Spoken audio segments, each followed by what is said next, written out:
If someone messaged you and said, hey, I have a review up, could you get to it when you have a moment?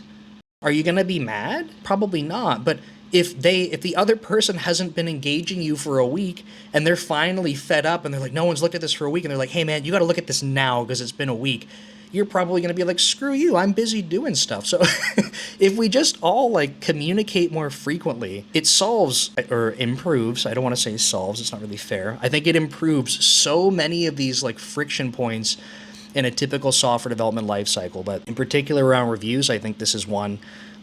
I recommend doing them. I recommend having the hard conversations that come up in reviews, right? People are disagreeing about stuff, whether it's like, people are like, I really care about the white space, and someone else is like, dude, we're wasting so much effing time on white space conversations. Like, why are we doing this? I think that that's a complete waste of time, but if that's a sticking point for people, let's talk about it. How do we solve that? Put a linter in.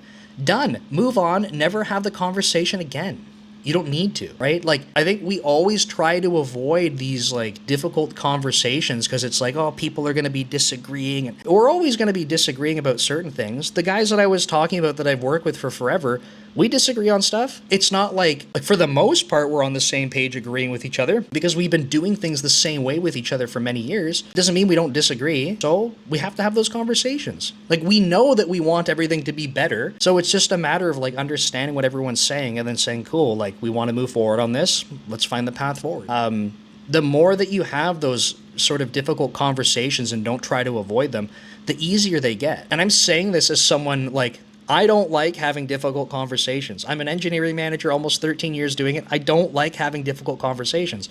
I know they have to happen though. So the more you do them, it's kind of like, I don't know, for people with public speaking, right? You're like, oh, I'm nervous to do it.